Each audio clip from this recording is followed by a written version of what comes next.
Today's guest is someone that looks at things in a very strategic approach for a lot of different organizations out there. And I think that she's going to provide some perspective on what she's seeing, some different trends within the different types of organizations that she helps. And she'll talk about that in a moment. Stacy, welcome to the show. Thank you for having me, Kurt.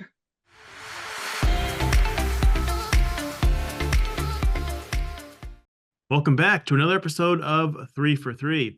I'm your host, Kurt Kleidon, and we're glad to have you back for another episode. As you know, this podcast is all about finding ways that we can help you, the listener, improve the way that you run your organization and the various aspects of it.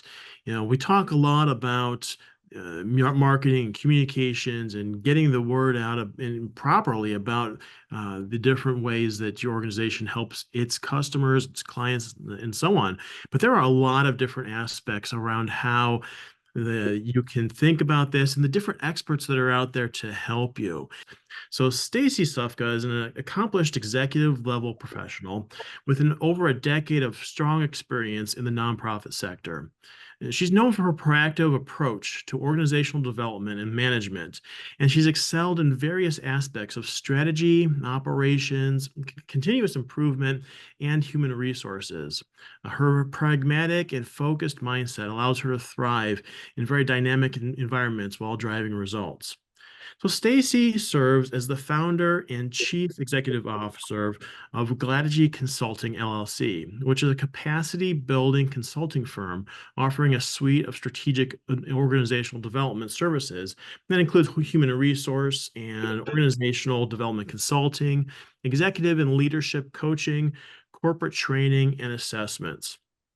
So Stacy has many different fields that she's studied. She holds a Master of Science in Business Analytics, Master of Science in Addiction Counseling, and a Master of Public Affairs and Administration. She also has a specialization in strategy from Harvard and has obtained numerous certifications in areas such as executive coaching, organizational development, organizational excellence, strategic management, diversity and inclusion, change management, human resources, and data analytics.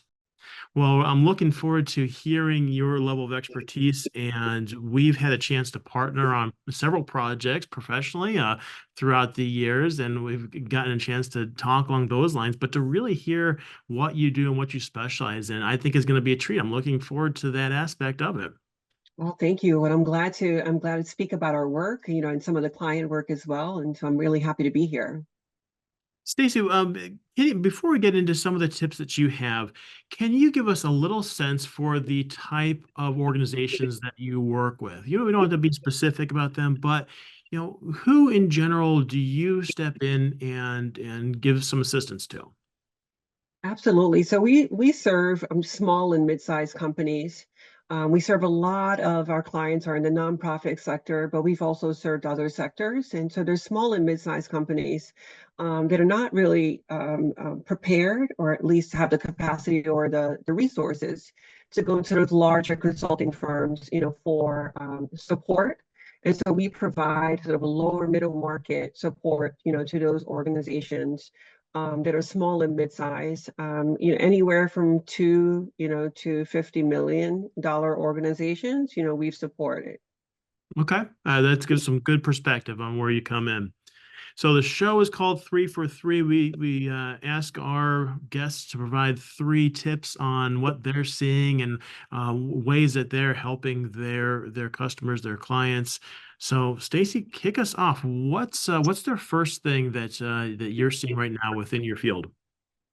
Yeah, within our field, we're seeing a theme, in the workforce, and it has a lot to do with hiring practices during the pandemic. During the pandemic, we entered a large reshuffle, and there was a lot of individuals going in and out of organizations at a relatively, quick pace. And so what we find is that a lot of organizations were doing hiring, they were competing in the market to just get positions filled. And so now they're dealing a lot with the fallout from that. Perhaps there is maybe misalignment within their organization. and they're starting to look at, do we have the right people, in the right positions, doing the right type of work in order to help us meet our strategic objectives. And so what we're finding now is that the organizations that we serve are taking a step back and really thinking about, like, what does our organization truly need to be successful? And do we have the right mindset, the right skill set, and the right tool set, right, in order to help us achieve those objectives?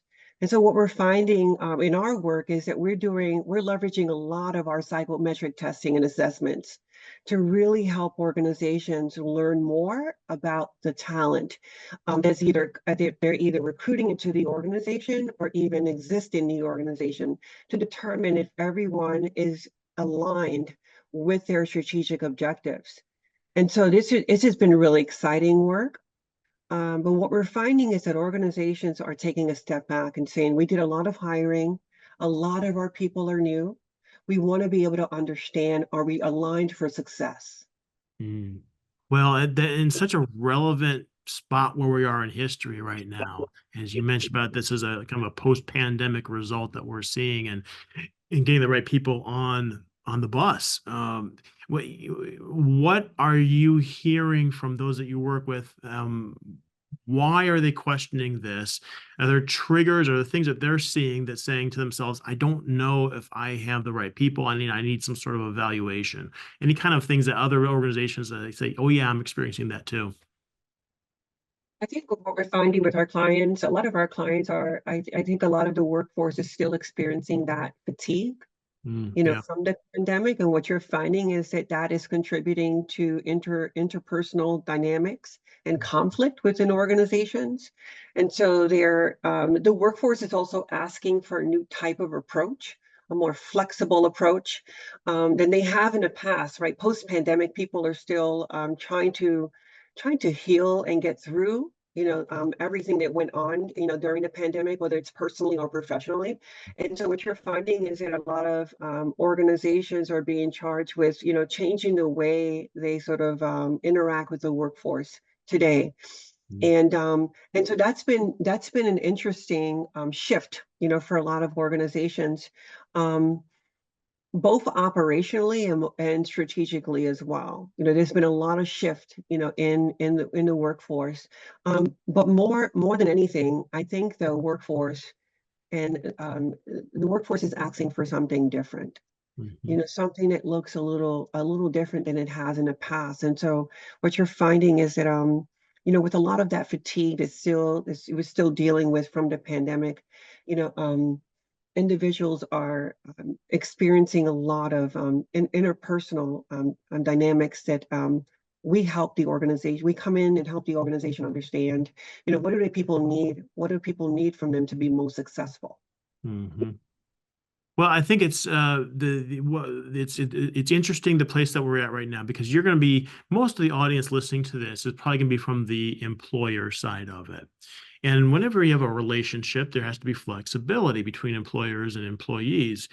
Who do you think has to have the most amount of flexibility in the situation as you're seeing it? Is it that the employers have to really be the ones to bend for the needs of the employees, or where do you see the responsibility on the employee side? Yeah, I think so. One of the things that we do in our work is we try to create alignment amongst, whether it's the workforce and the employer, and so we have to bring them to this place where they're both meeting in the middle. Hmm. If we approach this type of conflict or problem, with a win-lose, approach, more of a compete, whether we win, they lose. What we find is that the organization truly, strategically, they suffer. Right, they're not able to retain the talent needed in order to meet their objectives, and so through our executive coaching services, we help employers understand what their staff need. And Hmm. we do that different ways. One of the things we do is that we may go in to an organization, because we have 4 service lines. They're consulting, coaching, training, and assessments. And so we have organizational assessments to help amplify the voice of the workforce and help employers understand what they're truly asking for, what they need. And then it's really helping the employer strategically, right, shift in order to meet those needs so that they can be most successful. So there is a lot of what we do with a lot of executive leaders and a lot of in these types of organizations is that we do a lot of perceptual and behavioral coaching, with a lot of leaders, because we have right now we have multiple, right, generations, Mm. in the workforce, and there could be mindset challenges, right? This is the way we used to do it. This is the way it has to be done, and this is the only way that it works, right? Mhm. And when we find that, because in the past we had a formula, right? We had a formula that was baked into our operations, and we knew that that formula, was successful, right? And so now we're having to shift the way we do things and to redesign and to recreate the work, in order to not only meet the needs of the organization, but to also meet the needs of the workforce. And this is where helping build that awareness, through the assessment process, to help employers understand what their workforce is actually asking for, and what they need to be most successful. And then also helping the employer understand what are some things that you can do, in order to meet, your workforce halfway. Mm. I like to ask our coachees, our executive coachees, to ask the question, what does this person need from me, or what do these people need from me to be most successful? Yeah, yeah, that's a great way of putting it. Well, I'm curious because we work in the marketing and the communications and branding side of things. How often do you get into situations where within internal communications, just being on the same page with between employers and employees, whether that is top level, here's our mission statement, or here's what we're trying to accomplish, is that something that you see as the communication between employer and employee? Is that how much of an issue is that these days? I would say it continues to be an issue, and this is for, the last 5 years. I remember when I was in corporate, and doing, and actually conducting these assessments internally, as an internal person. Communication was top of mind, for not only us but also the workforce, and it seemed to be an ongoing challenge, and today even more so, especially in the area of change. What we're Mm, finding is that a lot of employees are experiencing fatigue. They're experiencing change saturation mm, because what's interesting about the pandemic is that it allowed us to become more agile in a mhm, lot of ways, iterative in a lot of ways. But what's interesting about that is that a lot of that change that kind of helped us propel forward, was needed, right, at the time. But that type of change, is not sustainable. And mhm, what we're finding is that we help organizations. Our firm really helps organizations change the way they change. And mm, so helping them truly look at their change management practices, mhm, and really help them understand what do you need, in order to align with best practice in this area. Because if not, the problem becomes that the organization, has more change than they can cope with. mm, So during the pandemic, everything had to change. We were in a crisis. Every day we will look at our computers to figure out if there was guidance coming down from CDC, and immediately, we expected the organization to sort of follow us, right, and to make sure that we're pivoting whenever necessary. Because we were saving lives, right? We were actually doing that to save lives, and so it felt like, there was a lot of cortisol pumping through our systems during mhm, that time, right? And so our workforce became accustomed to just following our directives, moving when we needed them to move, adjusting when we needed them to adjust. But that type of change is not sustainable. And what we find is that a lot of our organizations are experiencing change saturation, more change than I can cope with, and there's fatigue. And with that change, with that change, if we have change that is not managed well, what happens is that we start to see increased flight risk. Mm, This turnover, regrettable turnover, really good employees start to leave the organization because they're just tired. They're yeah. just fatigued and they don't have the internal emotional resources. And so communications internally is very important, Mm, to change management. And it really helps employees. It really kickstart that change process. It mm, really helps accelerate it as well. And it really helps everyone to row in the same direction. So, I mean, the biggest challenge with change is really that buy-in, mhm, right? That awareness, right? That awareness of why are we changing? Why now? And what is the risk of not changing? What if we don't change today? What will happen? Right. And then also now we have to sort of coach and mentor and guide employees who may be tired, mhm, who may be a little tired, right? And thinking about, well, I have made a commitment to my well-being, and and so this is getting in the way of that, right? So how do we meet them halfway? How do we kickstart some campaigns internally to help them understand why we need to change? Why don't we meet them at the individual level to help us understand what they need in order to change successfully? right.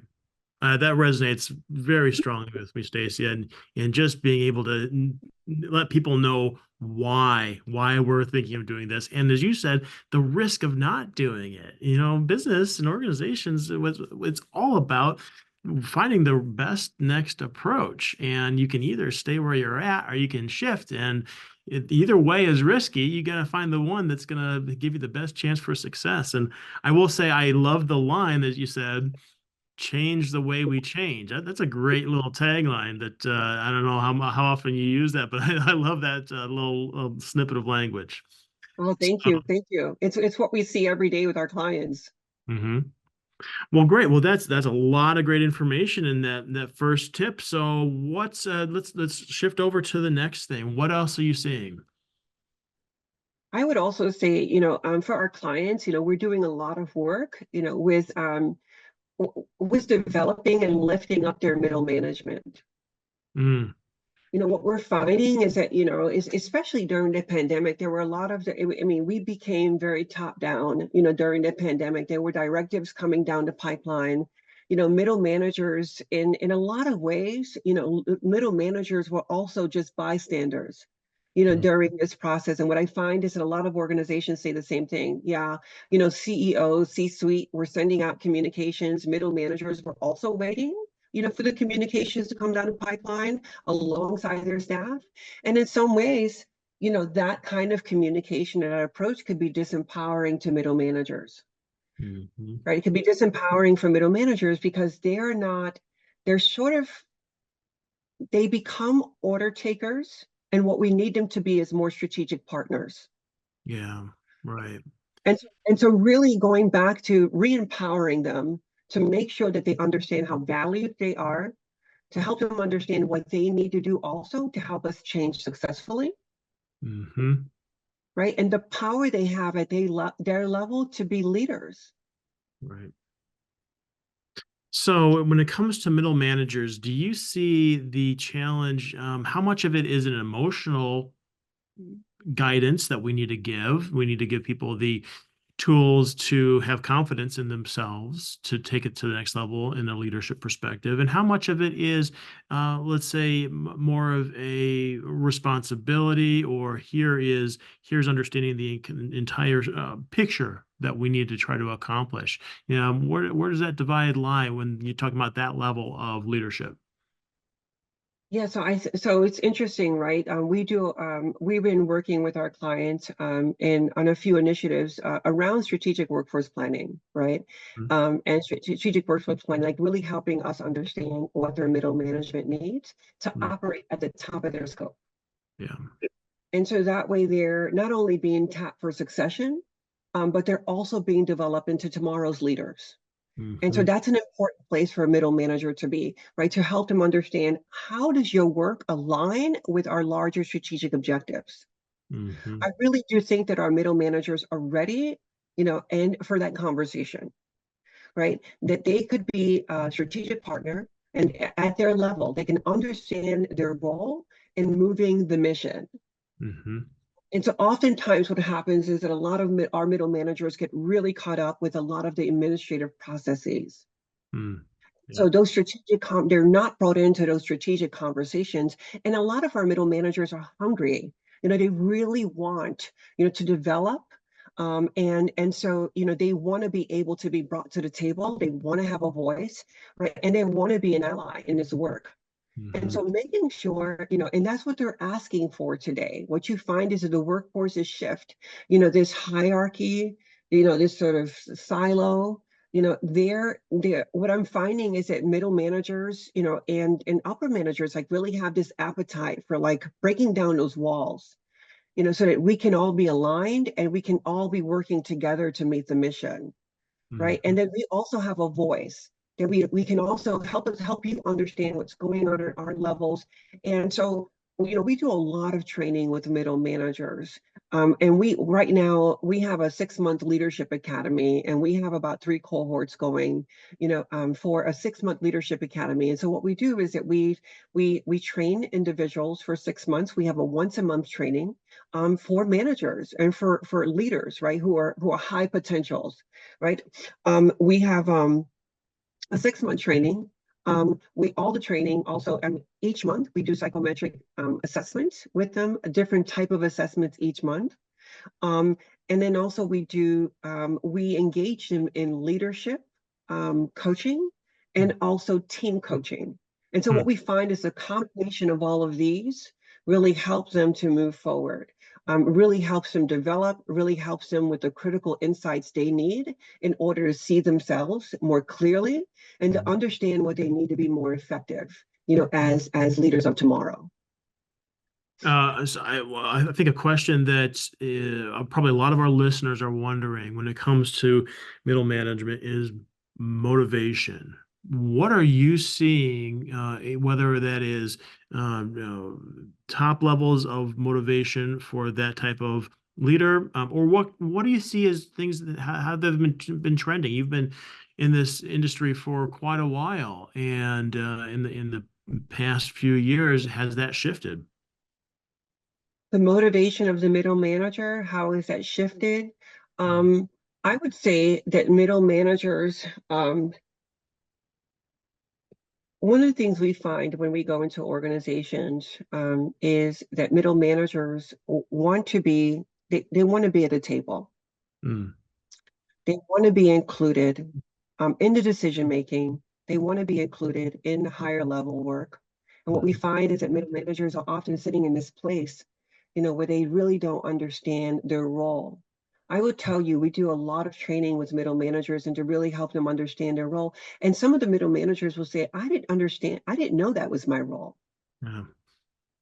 Like really helping them understand that you are a communicator, Mhm. that we rely on you to communicate to your staff and also to communicate with us and to liaise in between your staff and us, right? To really help liaise, right? Not only that, when you're sitting at the table, that you feel empowered to advocate for your staff, to advocate for the people who you interact with every single day, right? And those people are relying on you to advocate for them, right? And so I hope my manager goes into that room and advocates for me, right? When I'm not there, but also that you're a communicator, you're a liaison, that you're an advocate. And we also need managers to really get stronger in their role as resistance managers Hmm. and to really coach their staff, through transitions. Mhm. Yeah. Well, certainly I think a challenge as it relates to those who are trying to drive that level of leadership and manager within their organization. Okay, so that's our number two tip here, focusing on the lifting up of the middle management. So, what's your third tip or trend that you've seen? I would say I think our third trend, our third trend, I would say the work that we're doing is really driving us in this direction of assessment. Really assessing your organization, not only at the strategic level, but also even at the individual level. And what we're finding is that a lot of our clients are really appreciating the insights, that we give them, through our assessment processes, whether it's an organizational assessment or it's a team assessment or individual assessment. And at the organizational level, we're also helping our organizations understand, like, what projects do you have on your plate? When we think about organizational capacity, right? When we think about assessing the organization, we forget that there are a lot of projects going on in organizations, and that could be taking a lot of our resources. So what we do with organizations is really assess to figure out, like, what is actually on the plate of your individuals. Because each time I speak to leaders all the time, and they say, as soon as I invite a new project, everyone says we have too much to do, right? So we already we Yeah. already too much to do. And so, I mean, really examining, what does that mean? How many projects do you have on your plate? Kurt, I would tell you, we've assessed one of our organizations and they had 32 strategic projects. Wow. 32 strategic projects. And so so these are what they call 32 strategic projects, and working with them to sort of narrow down that list and to really understand, what projects are you working on that are mission critical, but also making sure that they're not forgetting to actually go beyond the strategic level and to understand what projects are happening even on the floor, even at the department level. And I would tell you that when we uncovered all of those projects happening at the department level, the executive leadership were surprised. They did not know some of those projects were actually started. They did not know that actually some of those projects have ended, right? And so it's taking a lot of internal resource, right, from the organization, and so weakens their strategic project, their true strategic projects. And so really doing an organizational assessment, or even assessment at the team level, we're doing a lot of assessments when it comes to teamwork. We're doing a lot of assessments. We leverage the DISC personality assessment. And so we're able to see at the individual level, the person's approach to the work, their style. And then we're also able to see that at the team level and organizational level to help them understand their culture. Yeah. Right, and helping them understand, okay, what do individuals need, right, in order for them to be most successful? We know that some work energizes some people, right? And some work takes away their energy, right? And so if there's a misalignment between what gives me energy or what takes my energy and the job, then what you're finding is that you can have, there's a higher probability of turnover, Yeah. of burnout. Mm-hmm. So we're helping organizations right now do a lot of assessment at the organizational level, whether it's diversity, equity, and inclusion, whether it's the employee experience assessment, assessing their board of directors, or is at the team level, like helping them understand team dynamics, trust, emotional intelligence, right, personality types, and what that means for a manager who may be a person, may be a personality type, and their subordinate who's another style who may be very different from theirs. Yeah. And so So, helping us understand also what resources we have on projects. yeah. So when you walk into the room and you hear or you see a list of 32 or however many different projects that may be on someone's plate, how do you help them get to the point of saying, well, we have to narrow this down, or we have to prioritize, or even just define it? I suppose you run into that at times as well. I mean, I'm sure there's times where you ask a question, why is this on the list? I'm like, well, I don't know, because someone put it on there at some point, and then no one, maybe it's been on there for 5 years, and that's why it's still on the list, because it never has gotten done. But where do you start? I think for a lot of organizations, that can be pretty overwhelming when they've got so much they want to try to accomplish, but they don't know, like, even where to get started. Absolutely. I mean, we start out with a mission. what did you promise the community? Right? What did you promise the community? We start out with the mission. We start out with the vision, like helping us understand like what role do you want to play in society and in your community. Mm-hmm. And then we also go into the mission, like really understanding, what is the mission? What kind of value are you trying to create? And also, how, for service organizations, what value are you trying to create for your customer or for your stakeholders? Like really understanding that, and then also to go to go do an examination, of those projects, and then assess the project health for each project, and to help them understand, is the project set up for success? Mm-hmm. Right? The project set us for success. And what we do is that we have a best practice assessment that we use for project management to help us understand how strong or weak a project is. And so what you find is that sometimes we have some projects that are not truly strategic, that are taking a lot of resources and they're weakening our strategic projects. And so really helping the organization understand, okay, this is your vision, this is your mission, this is the value that you want to create in the community. How are your projects aligned with those objectives? Mm-hmm. And is your staff And then aligned with that as well? I have to imagine that's the next step as you've been talking about. absolutely, who do we have on the team? I would Mm-hmm. tell you that sometimes we have one person on a project. And so how likely are they how likely are they to achieve, those objectives? And so we help them, take a step, to take from one step to the other. We help them from a more strategic viewpoint all the way down to more tactical.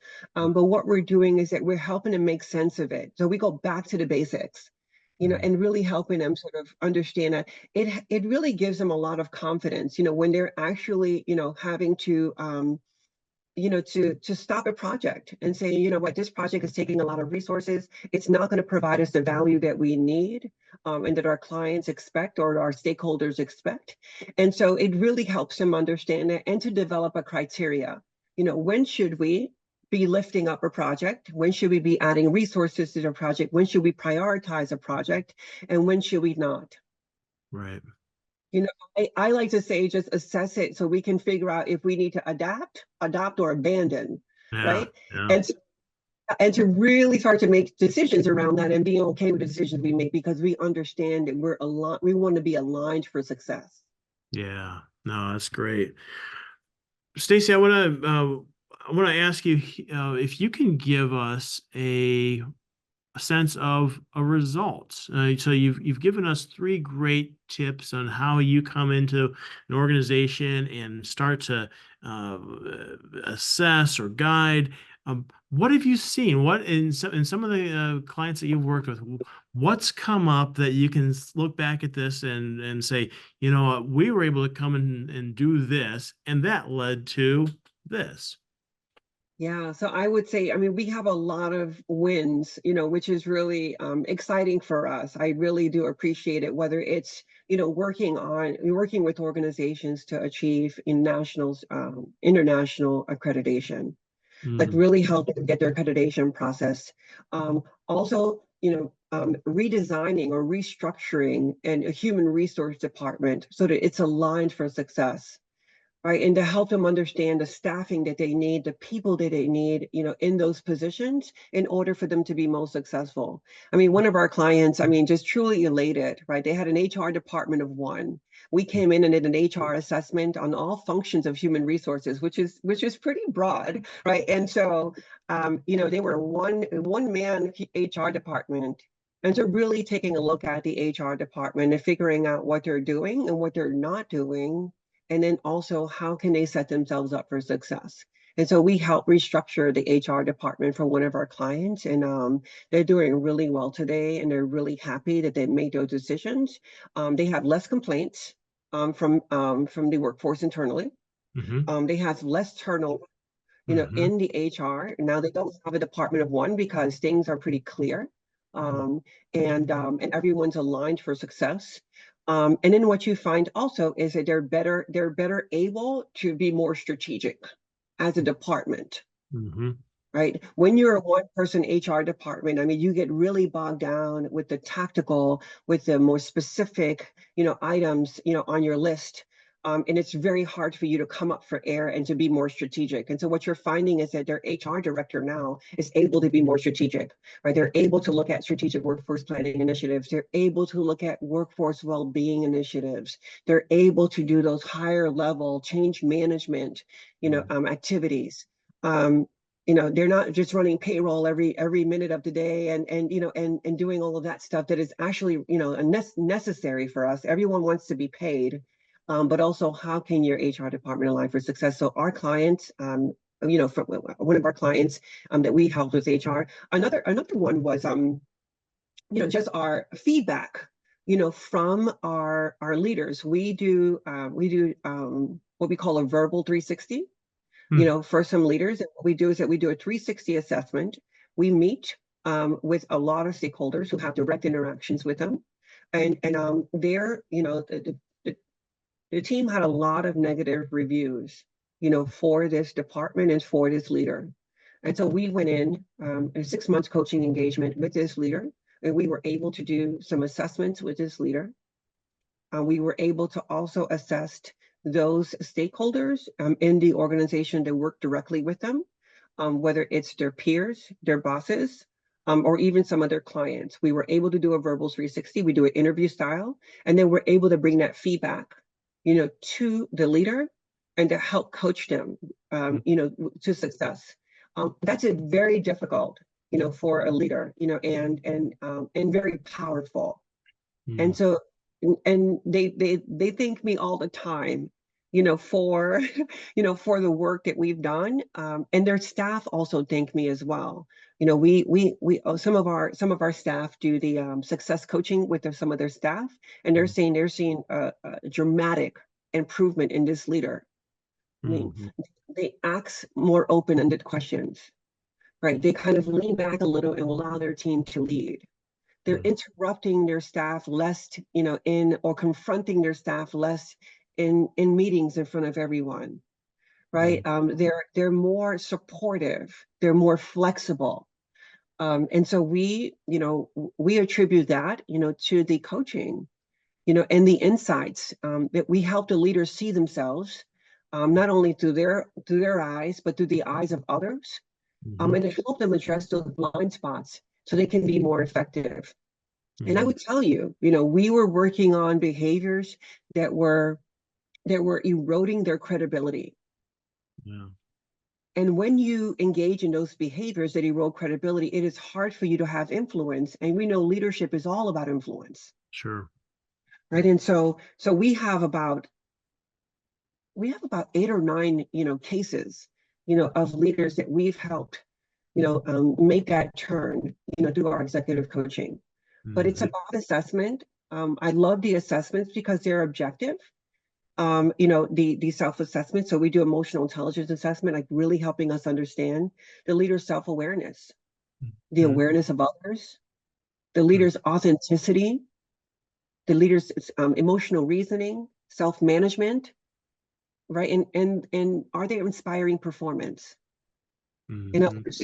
And so when you hear from their people, right, that they're actually seeing an improvement in behavior, that for us is something we absolutely celebrate, because we know that most people leave organizations because of the relationship with their managers. Wow. Yeah. It's a good point. Well, this has been just a great conversation, Stacey, and I really appreciate having you on the show. For our listeners that are hearing what you're saying and say, this is something I need to get on my plate, that I need to take some action on, how can people engage with you?